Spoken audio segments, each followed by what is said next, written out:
Another edition of Outside Shots presented by TheLines.com. You can follow us on X at TheLines.US. And remember, if you want to tail or fade our college basketball picks, you can do so in the Lines Discord channel. That's where you can find all of our bets in real time. Sign up in the roll section. The link is over at TheLines.com in the top right-hand corner. And you can also sign up. First-time users get a promo code with BetMGM Sportsbook, The Lines, one word, to get up to $150 in bonus bets. If you bet $5, you can also do the bonus bet back in return if your first bet loses. So up to $1,500 for that specific promo. But all the details over at thelines.com. Myself, Eli Herskovich, joined by today Justin Perry, and for Steven Andrus. Justin is the content lead over at Shot Quality Bets. How are we doing today, Justin? Eli, doing well. Excited. It is maybe the best time of year. Conference tournaments right around the corner, getting a lot of bubble talk, really feeling the college basketball flowing. I love late February, maybe almost more than early March. So having a great time, enjoying some live betting, which we're really dialed in on over at Shot Quality Bets, and excited to talk some hoops. We got a great weekend coming up. Yeah, I don't think Illinois bettors felt the same way as you did last night. 7.5-point favorites at Penn State, blew a 14-point second half lead. But not only that, up 7 with 35 seconds left. Penn State comes all the way back. Coleman Hawkins misses a couple free throws, then fouls on a 3-point attempt, and Penn State hits all the free throws and goes on to win the game by a single point. Illinois, 18 turnovers, so the no point guard issue continues to plague them, at least outright, last night as we record this here on Thursday afternoon. And since January 24th, which is when Terrence Shannon came back from the suspension, Illinois 168th in adjusted defensive efficiency. It seems like everybody continues to preach, maybe not after last night, but before that, Illinois, Final Four sleeper, everywhere you look. I don't know, man. I'm concerned. I've been concerned about the no point guard issue plaguing them in the dance, especially when you think about late game ball handling, and then defense continues to plague them as well. Yeah. I mean, look, shot quality, of course, looking at those expected stats, you're not going to see that type of scenario unfold too often in college basketball, right? Up 7 with that much time left is usually pretty safe. So a shot quality expected win, but there's something to this, right? Like when you continue to see teams maybe underperform in ways that might not necessarily relate to basketball performance, but maybe basketball IQ, or it's not necessarily coaching, but whatever it might be that isn't necessarily just shot development. That's kind of the red flag that I think we're both feeling here on Illinois. And can they really be trusted to, carry a Final Four bet or even an Elite Eight bet right now on a future if you're thinking of locking up a play there? But I don't know. I mean, I thought that the Maryland game was a little bit concerning as well. So to see them be expected to lose that game, they won by 5, expected to lose by 5 on the road, which isn't the most shocking thing. But then now to, stay on the road and lose the next one where they're expected to win, you do see that balance a lot. So maybe some of that luck came back and bit them. They didn't hit a lot of shots. Penn State, really, I don't know if the small gym factor was a big thing there, something to consider, but they were hitting some tough mid-range shots. That is one of the areas pinpointed as, maybe part of the reason they were even in range to steal that win.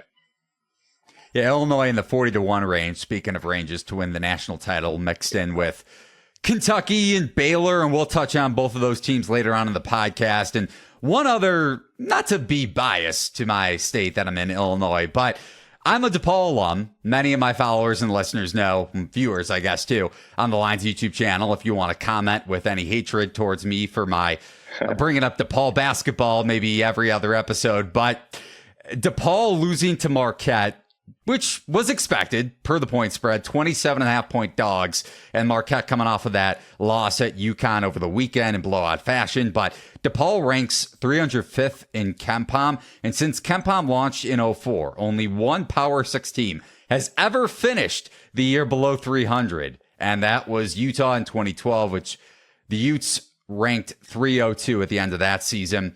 And DePaul, so with that in mind, is in big big red flag territory to finish as the worst Power 6 team ever.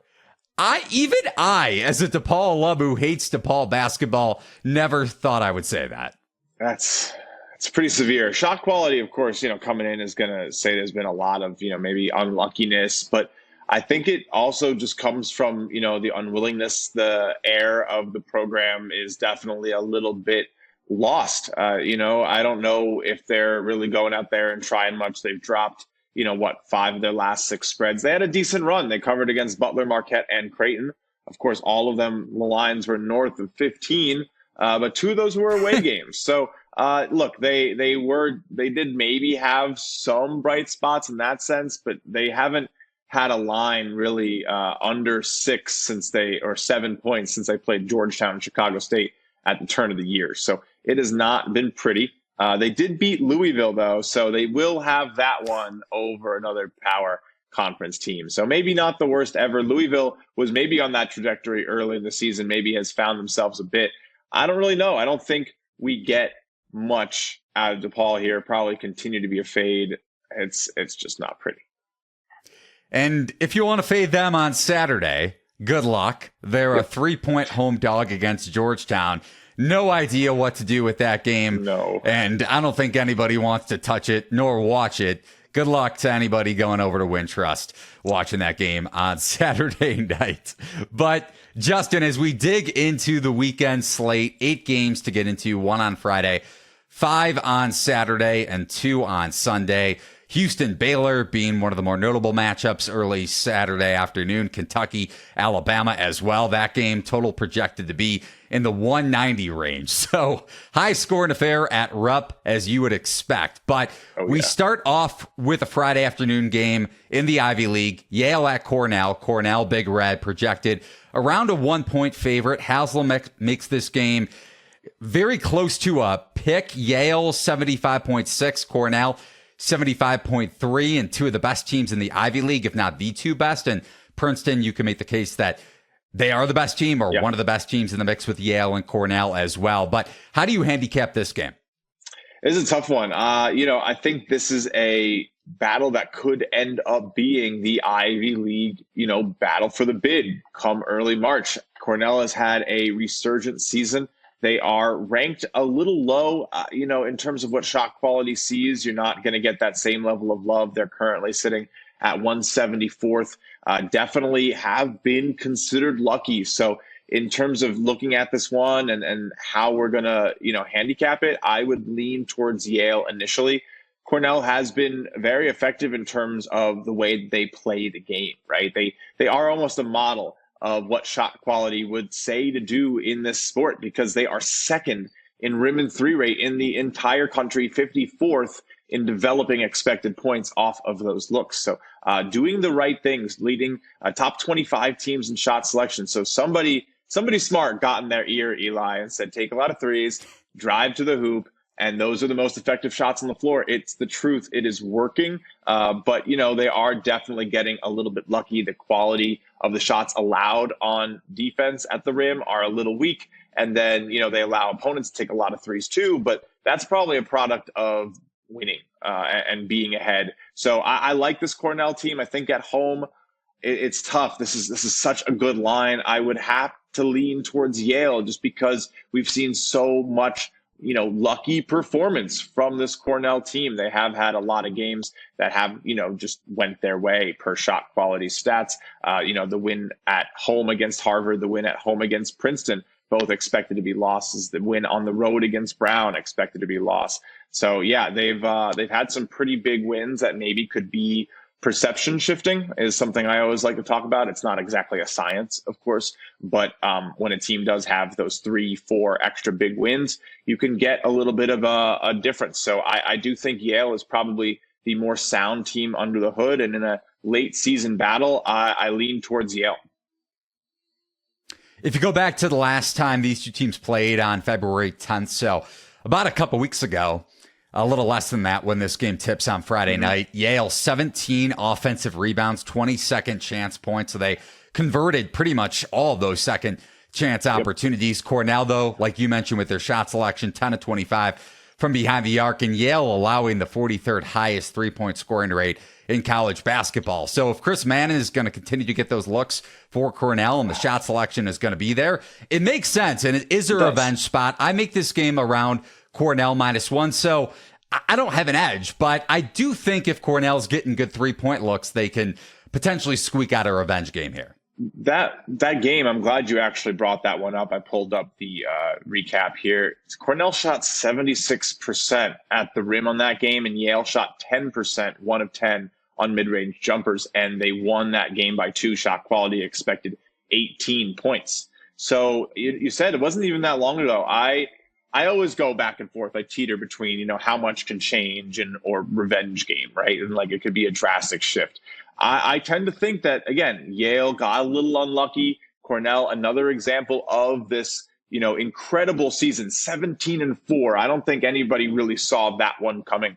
So, yeah, this could easily be a spot where, the true number one team in the conference right now, which I do think is Yale, gets a big road win. And there isn't room for revenge because Cornell essentially played their best possible game against Yale on the road and still lost by 2. If we get a median performance, I do think Yale gets it done. So what number would you play Yale to, Bulldogs? Maybe this game opens around a pick? Yeah, I think that's pretty fair. If you can get +1, that's awesome. I would probably play -1.5 as the furthest. If it gets too far, I do think the money line is probably the way to go with this one, though. It could seriously be a 1-point game. So I would probably lean towards just taking it raw on the money line. On to the Saturday slate. Houston projected to be a 3-point favorite at Baylor, one of the best teams in college basketball, and priced accordingly in the national title futures market. Cougars dominating Iowa State down the stretch on Monday night. Didn't cover because Iowa State hit a couple free throws in the final seconds and didn't foul, down 8. So anybody with Houston -9 is probably still licking their wounds. But when you think about, I tweeted this out Monday night, man, how to beat Houston's no-middle defense or pack line defense. I mean, they pack you in the middle and they force you to hit shots from the outside. They also pressure the ball really well from around the arc. So it isn't easy to get off clean shots, but you have to be an elite shooting team. And Baylor, 9th highest effective field goal percentage in college basketball, 2nd highest three-point clip at around 40%. Houston allowing 26.3% three-point percentage on above the break threes. But when you look at corner threes per CBB analytics, it shoots up to 41%. And that's where it gets into the range of, okay, transition offense and dribble drive opportunities, because that's where those corner threes predominantly come from, which is what we saw with Creighton and UConn on Monday or Tuesday night, where the Blue Jays shot the lights out. And we'll touch on Creighton a little bit later on in the podcast. A big bounce back opportunity for UConn on Saturday night against Villanova. I think Dan Hurley, per his tweet, certainly feels the same way. But the issue for me would be Baylor, if you want to back the Bears, their interior defense allowing a 66.9% at the rim field goal percentage, which ranks in the 12th percentile. And that's where Houston can be dominant when it comes to generating second chance shots and finishing at the rim. And then also Langston Love, who is the 7th highest three-point percentage in college basketball at around 49%. He played against BYU on Tuesday in that loss, but still dealing with an ankle injury, so we don't know how effective he's going to be. I make this around Houston -1.5, -2, but just because of Baylor's, I mean, defensively, this is not the Baylor team we're used to, at least as of 2 or 3 years ago. They've taken a big step back at that end of the floor. So even though they might get some clean looks from 3, especially in the corners, and be able to space out this Houston no-middle defense, I still worry about them being able to clean up on the defensive glass. I worry there too. There's some worries, red flags for me with Baylor as well in terms of looking at their shooting performance. Both these teams, pretty interesting. I mean, like you said, Baylor, one of those, has a flamethrower right now, but their three-point percentage currently sitting around 40% for the team, expected to be a lot lower on the season. So some of those early season numbers in terms of their efficiency could be a little bit inflated. Their rim play has been really good in conference, shooting close to 59-60% at the rim right now. That's expected to be a lot lower from shot quality, but their defense is also expected to be a lot better. It's a really tough spot for me. I think I lean Houston. They've definitely been getting a little bit, honestly, lucky in the early season, but now we're seeing it. They haven't really been covering. Some of these lines are getting a little big. I tend to think that you can find yourself a good spot here in state rivalry between Baylor and Houston, a new one, right? I like Houston's ability to go in there. This is a really, really well-coached program. The turnovers forced for me is always such a big deal. Baylor could, find itself on the end of some of those kill shots that Houston is so effective at putting on, that their defense really fuels. So I lean Houston. I'd play it, up until basically a possession there. I'm pretty confident that they get this one done and cover. And you brought up turnovers. Glad you did so. Baylor, 21 turnovers in that loss at Allen Fieldhouse against Kansas. And granted, Love didn't play in that game, but he's not really a primary ball handler. So Dennis and Nunn can be loose with the ball, which is a big issue against Houston's ball pressure. Yep. It could be a big problem for sure. It could get it, that could, lead to it being, a little deflating. And you can see sometimes in these big games, if there are a lot of turnovers, the crowd could get pretty deflated if Houston has a strong first half. So I don't know. This is a big test for Houston in a way of how are they going to deal with some of these, bigger teams. They're thinking tournament, right? Everything right now is dry runs for the tournament. They're feeling really good in the Big 12. Everyone was saying they wouldn't be able to do it. They look great. So now their eyes are definitely forward. I think they're in cruise control and they get it done. Yeah, Haslam in line with your line of thinking with this game, making it around a 4-point spread. Houston 67.9, as you see on the screen. Baylor 63.7 is his projection. So stay away from me with those first two games. Fair. On to Duke at Wake Forest. This game, I'm glad is on the slate because you tweeted out something that Steven and I discussed on Tuesday's podcast when it came to lines being inflated and maybe looking in the other direction. Not, I hate to say fading the market steam. Right. You get a lot of spot anti-steam chasers. There's a lot of terms.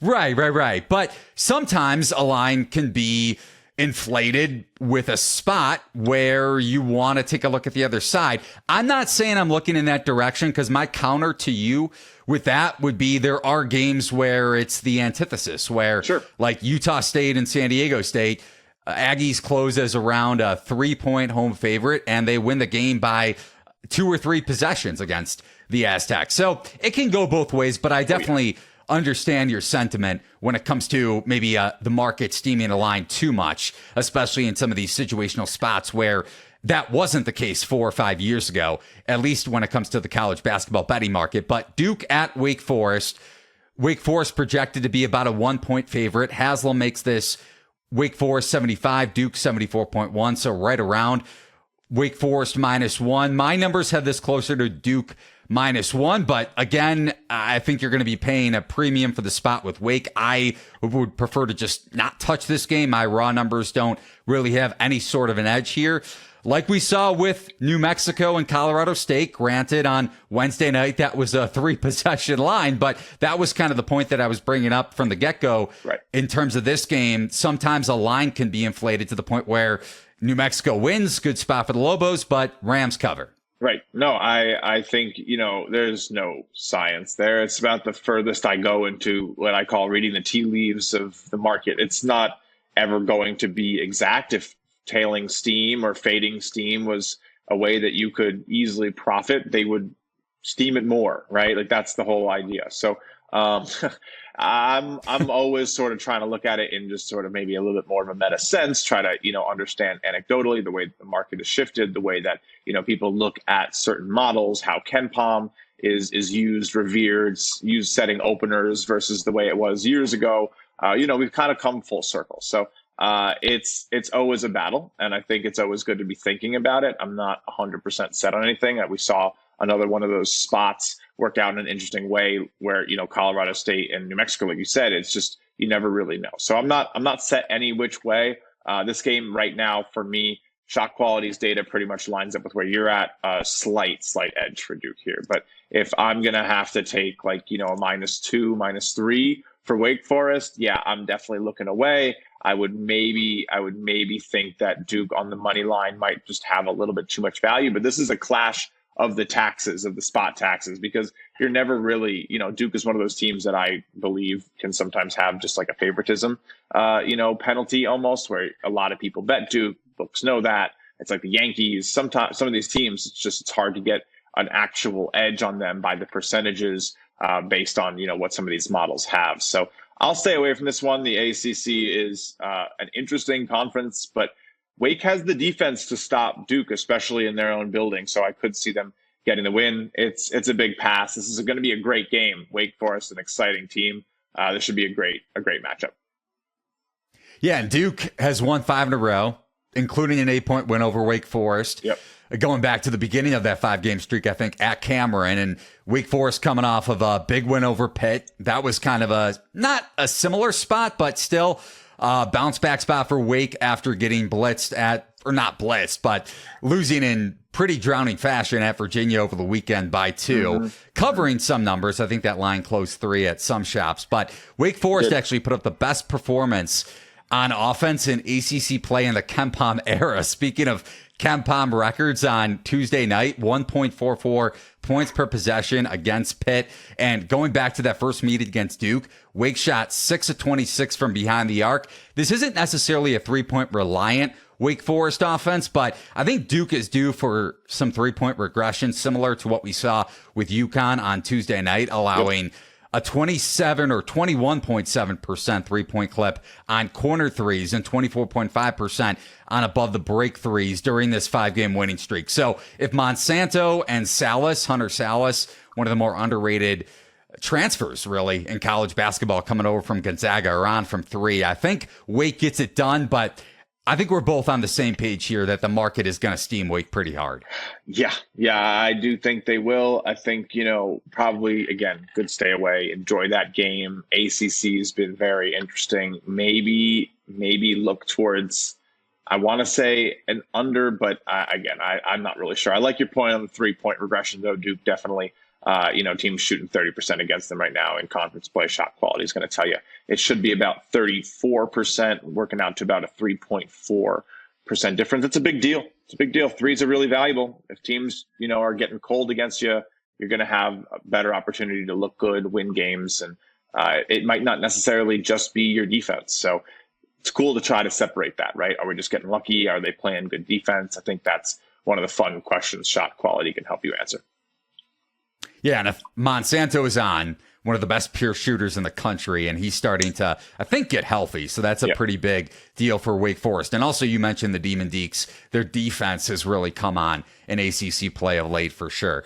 So staying in this conference, UNC projected to be a 4-point favorite at Virginia. Haslam makes this a little shading towards the Hoos after that blowout loss to Vatek on Monday night. Haslam has it as 66.5 UNC to Virginia with a 63.1 final outcome. So around a 3-point spread. I make it closer to UNC -2. Nice. And an interesting spot because UNC coming off of that bye, essentially 1 week bye after blitzing Vatek last Saturday, Virginia losing to the same Hokies team on Monday night by 31 points. They've lost 2 of their last 3 games after winning 8 straight, so a little bit of regression from Virginia. But big and interesting nugget for Virginia when it comes to home road splits, a 25-point differential when it comes to their home road splits in conference play, with the edge towards when they play at home. And it's also situationally the spot favors Virginia coming off of that Vatek loss. I know UNC is well rested, but you're going to get a fired up Virginia team. UNC hasn't won in Charlottesville in 12 years, not using that as a trend to bet, but I actually think it kind of plays toward the way Tony Bennett schemes up his offense with that blocker mover offense, because UNC's cutting defense in particular, but also just ball screen defense with Armando Bacot has been a big concern in ACC play. And they've allowed a 75.9% at the rim field goal percentage, which is in the lowest percentile nationally. And also opponents shooting 46.2% in the paint during this 5 to 10 game stretch. So I think UNC's defense is in trouble against a very, very intact Virginia offense when they're able to play at that pace with one of the better point guards, two-way guards in the country in Reese Beekman. So I think you get a bounce back effort from Virginia. My raw numbers, like I said, have an edge towards the Hoos. So I like UVA in this spot. What about you? Yeah, I'm with you. Shot Quality's data actually has this one even tighter, 1.2 points. Virginia expected to slow this one down a little bit. Of course, 67.2 win for North Carolina as the projection. UNC is a top 10 shot quality team, so it's definitely going to be a big battle. I think my lean here, honestly, Eli, is to go for this game to start slow. Virginia to come out with that defensive presence. UNC does move kind of quick, but that's not going to fly here. So I do think you can maybe look at this and say that the UNC tempo could have this one a little higher than it should be. We've seen Virginia continue to be a first half force. Teams can take a minute to figure it out. That's just the truth. And then they can sort of get better looks towards the end of the game. They understand, the way to actually run their offense to penetrate what they're seeing from Tony Bennett and co. So yeah, I like that first half under. I like that just generally in terms of how Virginia has been playing. And I think we do see a tightly contested game coming down to the wire, which could lead to overtime, a lot of free throws. So yeah, if you're going to go under here, go on the first half.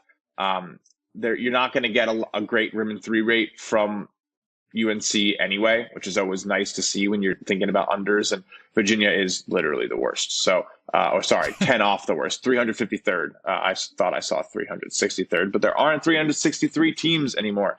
So I needed to understand that. But yeah, I do think we'll see a slower one. Virginia shot making very worrisome. They're going to rely on the defense. So under is the lean. Going to sit back and watch and see who wins what I expect to be a rock fight. Definitely correlates with UVA too in terms of your first half under look.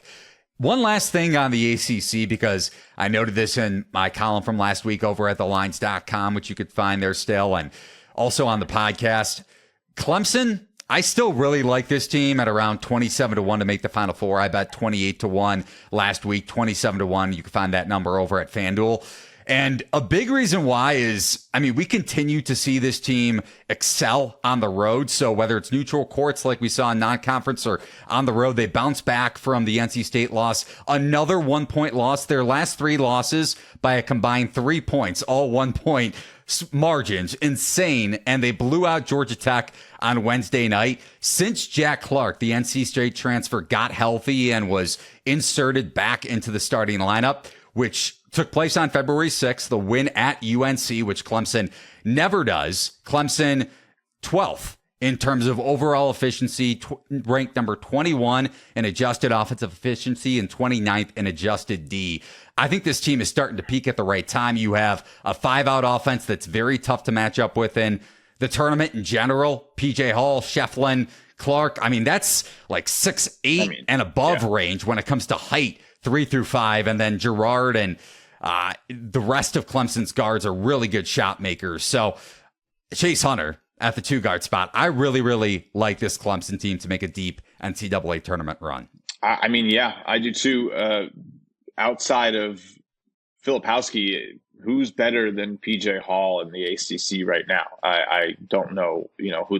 I know who's next in that list, but he's set himself apart. It's been a really, really great season for the seniors. So I'm really excited to see how they look. I like when you can have, a big guy who you can depend on. I think this Clemson team is built properly for a run.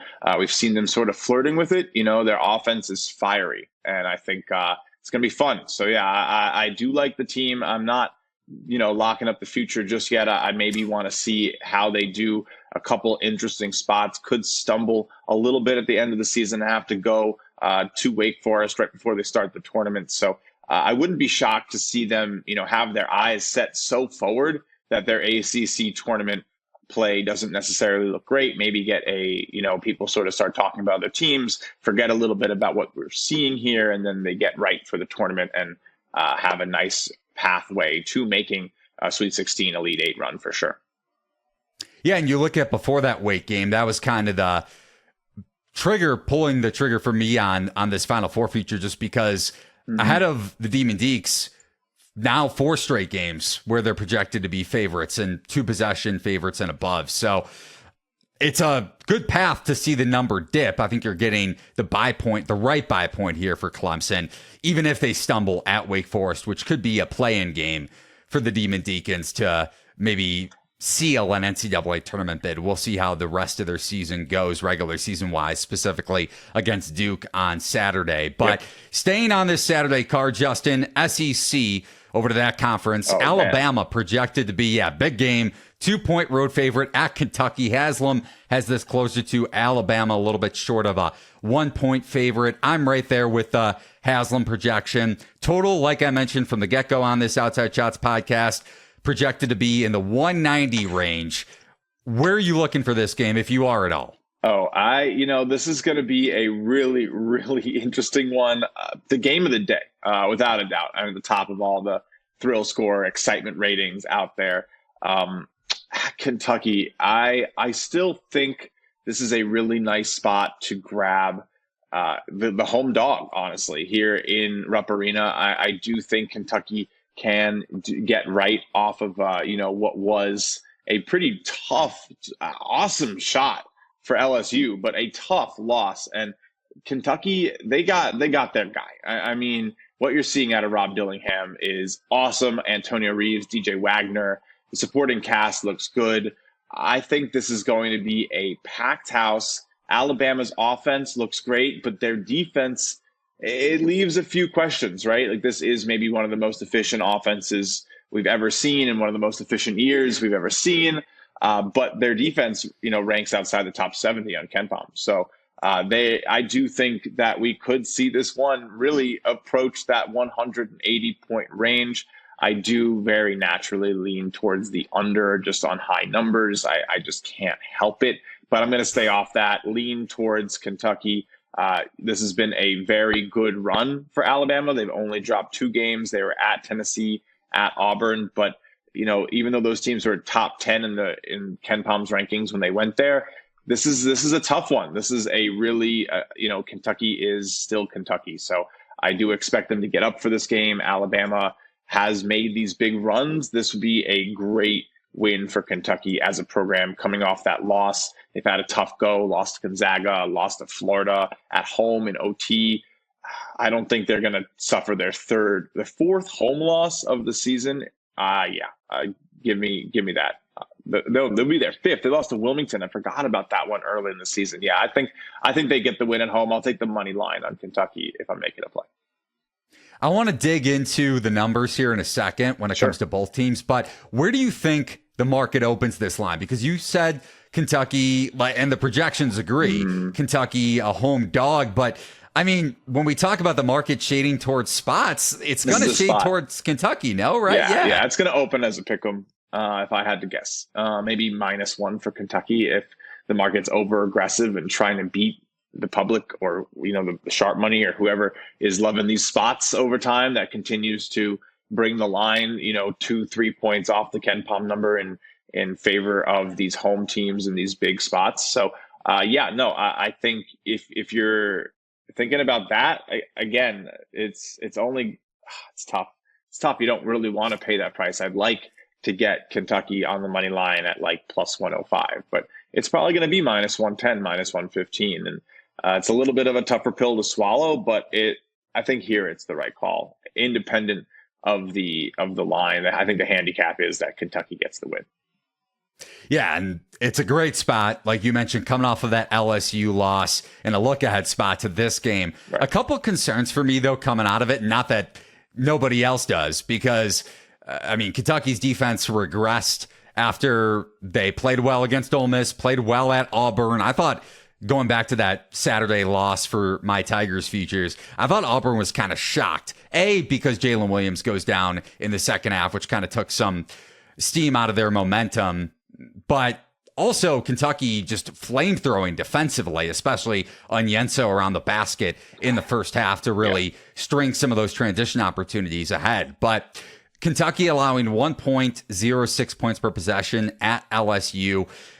I know you said Rob Dillingham is a bucket, which he is, and probably one of the more underrated shots of the season. Contested shot to take the lead before Tyrell Ward had the putback. But whose man was that at the other end of the floor? It was Rob Dillingham. Right, yeah. No, I understand. Another defensive lapse. And then one last thing before you maybe counter or agree with the defensive issues. Yeah. Yeah. Kentucky 12-2 when Dillingham plays fewer than 24 minutes. I don't think that's a coincidence. Yeah, it's a little damning, isn't it? And shot quality's been kind of against what Kentucky's been about this year, has them as pretty lucky, especially around the spread number. It's kind of mind-blowing to see 15 and 11 ATS per where shot quality is marked to the closing lines. Of course, books and all that stuff, it could vary a little bit.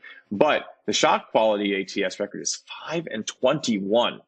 Pretty unbelievable to see. Their shot quality record is 13 and 13 on the year, which is a little bit different than the 18 and 8 that they are right now. So, yeah, they've really gotten this to this point by keeping control of the ball, moving fast, and being very, very efficient shooting from three. They lead shot quality and 3-point efficiency. So I do think there's obvious defensive lapse. Their defense does really just give up far too many points, especially on threes. They do allow like one of the worst clips in terms of off the dribble threes, which usually means that you're able to make space against them.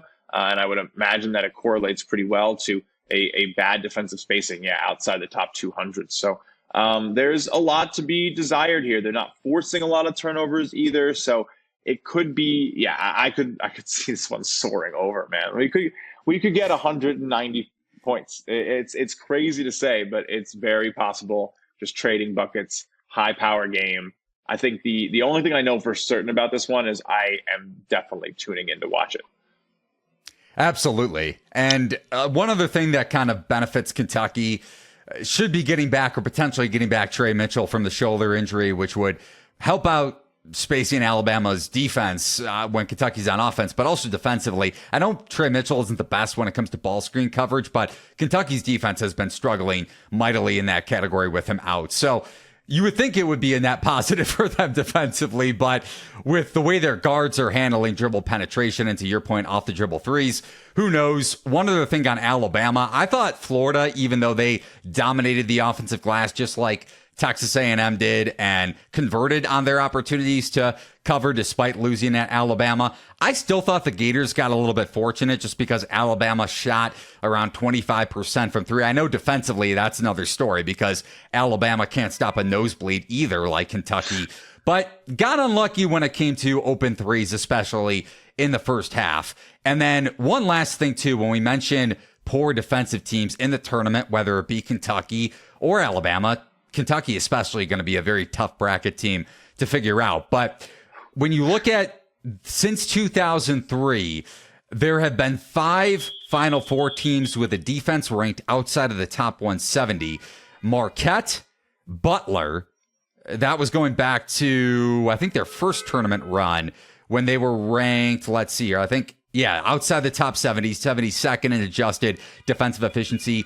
VCU, UCLA, going back to that run to the Final Four a few years ago in 2021, and then Miami last year. So it does happen when you get explosive guard play, but it doesn't happen often. Yeah, it does. It does really take like some special guard play. And I think Miami last year, forwards too. It wasn't like it was just one dimensional, right? So I think it does take a special offense to outweigh that. And I mean, Alabama, both these offenses probably have the offensive firepower to make you forget about some of those woes. Again, Kentucky's defense, there's so much worry about opponents shooting against them to me. They don't defend the mid-range well. They do force a good amount of mid-range, but the shooting has been so hot. I feel like, honestly, I'm pretty out on Kentucky in terms of the long-term look. I would never take a future on this team. I would never take, even like Elite Eight, Sweet 16. It's just not worth it to me because they've been electrically hot, right? You don't just sit there and have a 1.18 points per possession this season. It's ungodly. 1.09 is where shot quality expects. And then on defense too, 1.04 current versus 1.09. So they're waiting to have this regression. Like I said, that massive difference between shot quality spread and actual spread result. I trust long-term shot quality is going to get that right more times than not. You simulate the end of this season, the Kentucky tournament run 10,000 times this season based on what we've seen. I would expect them not to return value more often than not. So Kentucky's a little bit of a stay away. This game specifically, of course, game to game, it's very different. But like I'm talking about, like I think they will eventually just have a game where they just can't hit their shots. Is that going to be this one? I don't know, but it's probably coming. They're gonna have this terrible regression shooting game at some point, and I hope for their sake it's against Vanderbilt at home and not in the second round of the tournament, because they are a fun team, and I do like Dillingham, and I do like these offensive powerhouse teams. It's fun. It's kind of where college basketball seems to be shifting. So I'm all for it.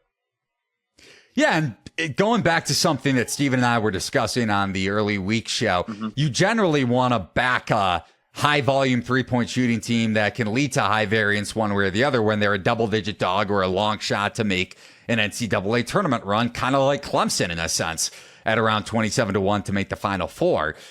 Alabama, the one reason why I like them a little bit more than Kentucky, because if they have an off shooting night, both teams are poor defensively, like we discussed, but they're pretty good on the offensive glass, like we saw yesterday against Florida, and overall this season ranking inside the top 25 in offensive rebounding rate. So they do attack that area when the shots don't go down. And also, Wrightsell didn't play, one of their better 3-point shooters. Just one little note against Florida, which might have limited some of those 3-point makes in the first half, like I was hitting on. But offensive rebounding wise, Estrada 5 offensive boards against Florida. Griffin had 4. So the effort is there. Pringle off the bench too, who was, I think, starting for stretches last year, had 8 rebounds overall, 3 on the offensive glass. So just one reason why maybe I think Alabama might have a bit more upside come the tournament. Yeah, no, I think you're hitting the nail on the head with it. It's hard to not, love, be enamored. I don't know if you saw that shot chart the other day. They're shooting the right way. They're going to the rim. They're taking the threes. I think they probably, the only other team, like we just said, was Cornell. That's sort of doing it more. So yeah, I will always support Alabama in that sense. Kentucky, I think, wants to be what Alabama is, and that's why we're seeing this line is going to be really tight, even with the spot. Alabama is the more elite version kind of right now. Yeah, and Calipari was clearly prepping for the game last night, only taking 2 post-game press conference questions and then saying he had to dip out of there because it was an early game on Saturday. This one tips at 4 p.m. Eastern time against the Tide. So that was just odd. He's talking trash to the media after the win at Auburn, and then that's Cal for you. I'm not saying that it's unexpected, but like, what are you doing, man? Kind of thing. Kind of like Pitino. At least his players came to his defense after they came back, nearly blew another lead, but somehow hung out against Georgetown last night on a Wednesday. But over to one final Saturday game here. We're going to try to breeze through these final 3 games, a couple on Sunday too. Drake at Northern Iowa. Bulldogs projected to be around a 4-point favorite per Haslam, 74 to 69.6 in Drake's favor. I make this closer to Drake -5. Why did this one stick out to you, Justin? This is a huge game out here, Eli, and shot quality's numbers line up with what Haslam has, right at 4. So yeah, into that one. This is going to be a lot of fun. Northern Iowa in the Missouri Valley Conference is still fighting. 9-8. Drake is sitting there 14-3, but they want to play the disruptor role, right? Drake and Indiana State tied right now. Bradley kind of in the wings, maybe struggling a little bit more this season. But we have a two-man race, and one of those teams is playing on the road. So there's a lot of excitement. We've been talking a lot about the power conferences. We got to get a little mid-major love in there. I love my mid-major basketball. I know you do too. UNI has been fun. They move fast. This is going to be sorry, I just read the wrong row. They actually are really slow. It's a little embarrassing. But that can happen when you're reading quickly. But they've been in a little bit of a funk. They just lost to Illinois State on the road. Nice, convincing win against Bradley at home makes me think that, this Drake team isn't too far off in terms of caliber. And if they can get up and get a 9-point win against Bradley, you're going to catch points at home with UNI here, probably for sure. Like, even if we get the spot tax, even if it rears its ugly head and you have to pay to get UNI, I think the most you're going to pay is 2 points. I think UNI +2 is a pretty fair opener. UNI 2.5, 3 would be great. I think I'm going to jump on it. I like the home dog here. This is a big game. I think we saw them look ahead. How are they losing to Illinois State? So they definitely have this one circled. They lost to Drake at Drake. Again, this is kind of the team outside of Indiana State who's kind of taken the conference by storm. Drake's been that team, and I do think they will try to get it done. They took them to double overtime in a game last year. I do think they get it. I do think this is going to be a battle. It's one of these rivalries within the conference that wouldn't shock me if they split every single year. So I like Northern Iowa to get it at home, and probably some good value on the money line because a lot of the models are going to have a 3, 4, 5-point projection. I don't think the projection's wrong. I just think this is one of those late season games where it's just going to be a tough spot. There's a lot of threes. Maybe go over on this one, honestly. So it's going to be interesting, though.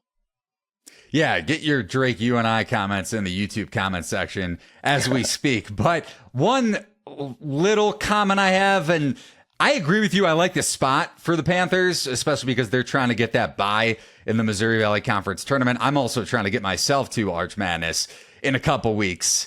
I really, really want to get a ticket down on SIU for a second straight year, and I'll have an article about that. A little bit of an early conference tournament, mid-major conference tournament primer with some notes about SIU and why I like the Salukis in the Missouri Valley Conference tournament if they get that bye. But Northern Iowa also in the mix for a bye right behind SIU.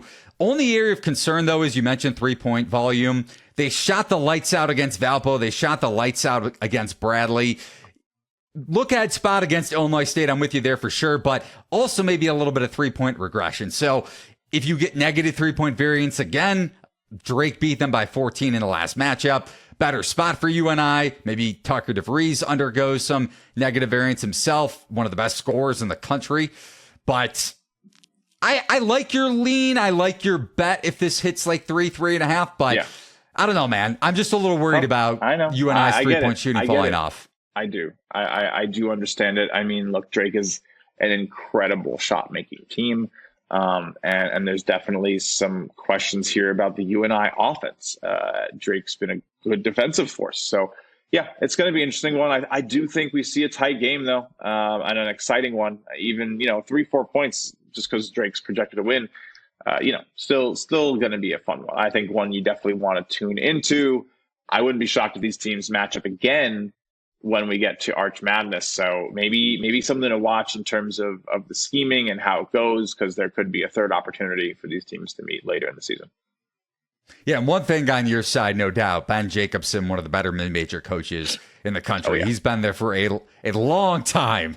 But also something in your favor, Bowen didn't play in their first matchup, and he's one of their better 3-point shooters. So definitely another positive if you like the Panthers with Justin. But on to a couple games on the Sunday card. First up, Creighton at St. John's. Alluded to this earlier, but Creighton upsetting UConn. We touched on that. I hit on the Blue Jays earlier in the week as a 3-point home dog against the Huskies, but now they're projected to be about a 3-point road favorite at St. John's. Haslam makes this closer to Blue Jays -4. I have it around Creighton -2.5. So a little bit on the outside of the potential point spread and Haslam on the other. Where does shot quality have this one, Justin? Right at 4 as well. 75-71 win for Creighton. Creighton, man, one of the epitomes of shot qualities, I guess, tactics. And literally Simon was on a show, a podcast we just retweeted from the shot quality account. He says, like, this is probably his favorite team just in terms of the way that they're built, their ability to shoot the three, the spacing, number 1 team in shot making, number 3 team in rim and 3 shot quality points per possession, number 11 in spacing. It's really, really cool to see. And then they do it again the other way, right? So number 1 in rim and 3 rate allowed, number 1 in shot selection allowed. So they're playing really sharp on both sides of the ball. The mid-range against Creighton, they face the 5th most mid-range in the country. That's not an accident. They're not exactly incredible at defending it, average 158th, but that's still 0.8 points per possession. It's so different than when you get to the rim or take threes. Even if you're good at defending the three, achieving a 0.8 point per possession is hard to do when the makes are worth 3 points. So Creighton's been really good. I'm going to this game. I'm really excited about this one. I got my tickets. I'm going to be sitting in the first bowl going with my dad, who really, I don't think he's been to a St. John's game in Manhattan since he was studying at CUNY Queens in, the 1980s. So this is going to be a really cool one for me. I'll be there. I'll be enjoying it. I tend to think I will be staying off and just enjoying the game. But if I had to take a bet, I'd probably fading St. John's. I've been watching a lot of the season. The comments in the media, I wouldn't really pay much mind to it. If you know a lot about Rick Pitino, he just likes to hear himself sort of say these crazy things, and players sort of understand its motivation, and he's just a sicko who wants to win, and I love that about him. But I do think this is going to be a huge point for them to push, but it's Madison Square Garden. I think we're going to see a show. They got their win against Georgetown. That wasn't pretty. I think this could be a loss for sure. Creighton's shooting, it could be just awesome. I think the fans will be out more for a show from Creighton, maybe more than the St. John's faithful. I don't know if, they're not filling that stadium. It's hard to do.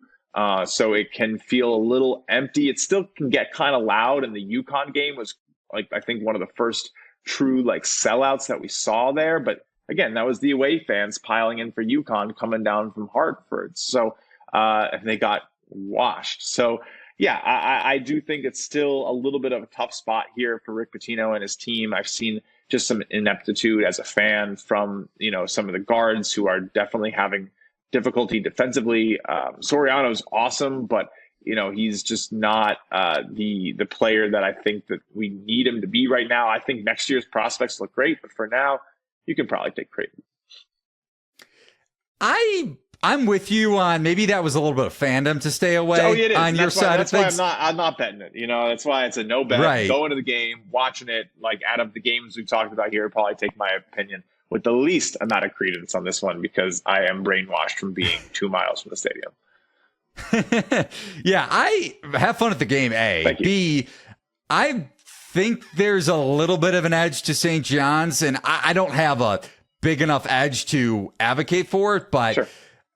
Creighton did a great job game planning wise against UConn, not only getting that 3-point variance positively, but also they blitzed every ball screen. They didn't allow UConn to get 3-point looks. They got some help with Donovan Clingan sitting on the bench for a half of the first half. So that allowed Kalkbrenner to dominate down low, and Ashworth was hitting everything in sight, 5 of 13 from 3 over his last, I think it's 11 games, 15.2 points per game. 4 boards a game, 5 assists, 39% from 3, and just 1.5 turnovers during this 11-game stretch. So he has really come on and adjusted to the Big East after playing in a mid-major in the Mountain West. Not that that's a easy conference by any stretch, but St. John's revenge on its mind. Remember that wasn't just a loss at Creighton. They probably should have gotten a foul call and had a chance to win the game at the line with Dingle. And despite the defensive issues, especially on fast break opportunities, that's also another thing. If Creighton gets out and leaks out in transition, Big issue for Creighton against Georgetown, 16 points in transition for the Hoyas. It's been an issue for St. John's all season long. I think there was actually something to be said for what Pitino remarked about or had to say about his players with Soriano and Ledlum with their lateral quickness, because this team can't defend in transition. So if Creighton is dominating in that regard and St. John's can't set its defense, then I think Creighton should cover this number. But if St. John's attacks the drop coverage well, and Denise Jenkins has a big game in the mid-range against that caulk drop coverage, then they're able to set, maybe pressure the ball against Ashworth, generate some turnovers. Could cover, could pull off the upset, but stay away game for me. Yeah, look, Soriano could be that, could get into Kalkbrenner and on the road. Look, I don't want to say that Klingon getting those early fouls is the entire reason that UConn had trouble, but it certainly doesn't help. So there's so many factors, obviously, right? And like we talk about games. I like to say usually I handicap games within the middle of the curve, assuming that's what we're going to see, right? And you need to, there could be that occurrence where Kalkbrenner's out with fouls early and St. John's is able to really run the ball and penetrate inside and use him off the pick and roll action to do some damage. And maybe, Ashworth has a colder game. It's probably not going to be as hot. Excuse me. But yeah, stay away for sure. It's going to be back and forth. There's probably going to be good opportunities to get in on both sides at plus money. If you want a good fun live betting opportunity, that's probably how I'll play it. I'll be at there playing both sides. Hopefully you get some Wi-Fi and you're not relying on 5G. I know AT&T had some sort of outage, so hopefully that doesn't happen Verizon. yet again. Oh, there you go. Touting Verizon here on Outside Shots. On to the final game on the Sunday card for us. FAU, Florida Atlantic, coming off of that Final Four appearance at Memphis.